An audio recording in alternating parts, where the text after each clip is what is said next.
What's up, Vikings fans? This is Matthew Deary. I'm coming to you live from the U of M. You can see I'm in my official recording booth here. Just going to kind of try and give you guys a weekly video cast, keep you up to date with my thoughts on the Vikings. Of course, this 2010 season has not started out how we expected. We are 2-3. It hurts, I know, but you have to consider the teams that we lost to. We lost to two Super Bowl contenders in the Jets and in the Saints. Saints won the Super Bowl last year, and we also lost to another playoff contender, which is the Miami Dolphins. So, even though we started off losing three of our first five, last year we finished off losing three of our last five to bad teams. We started off losing this year three of our first five to good teams. So even though we didn't start off as well as we did, a lot of it has to be attributed to the competition that we played against and the fact that we're not playing very well. The fact that we're not playing very well should be a little scary, but it looks like it's been starting to pick up in the past couple weeks. We got Percy back in his natural spot with Moss on the field.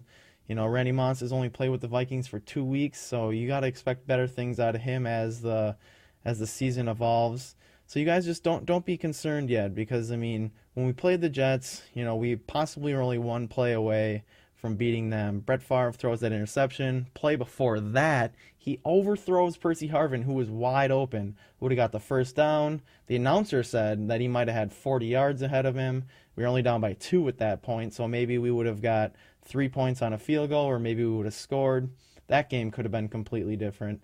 The Saints, there were a couple breaks that didn't go our way. The Dolphins, of course you guys know we got stopped on the goal line, so we could have won that game. Before you know it, we could have been 4-1 if some breaks went our way.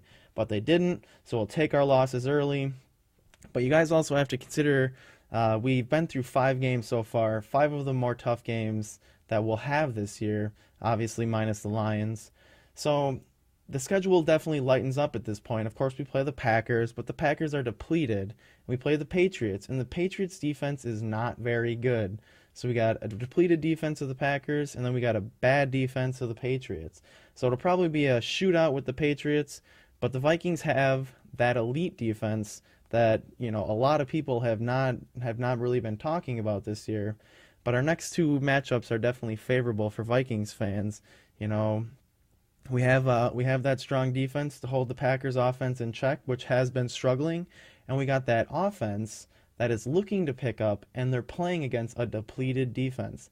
We play the Patriots, both games are away, but it favors us when we play a weaker defense.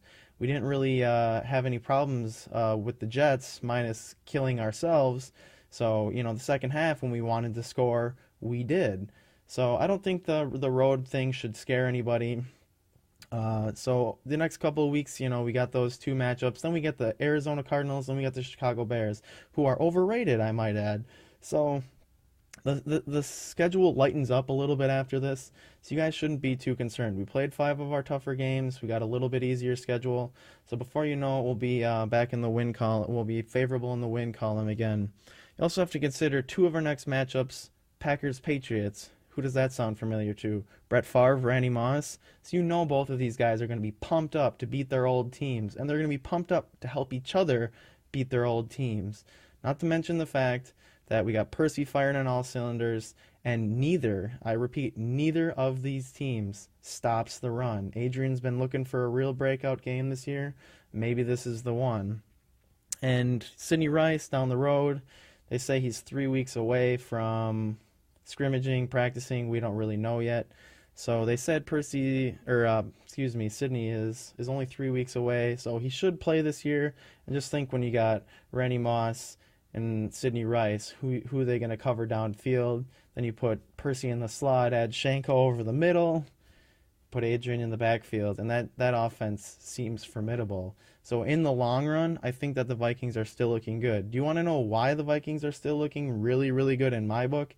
Even with the struggling offense, it's got to be that defense. Even though the defense took a hit, we lost Abdullah last week to a concussion, and we lost Cedric Griffin, which hurts my heart because that's my boy. We lost him for the entire season. We still have a pretty strong defense overall. The secondary's been a little weak because Lito Shepard sucks. We should be getting Chris Cook back, a stellar rookie. So he should be getting some playing time.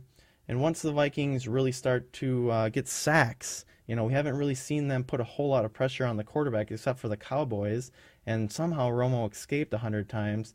But we get that front seven getting some sacks and causing some turnovers, you're really going to see good things from our defense. And as the Giants and the Ravens in the recent past have shown, defense can win championships. We have a good defense. Is it elite? No, but it's very, very good.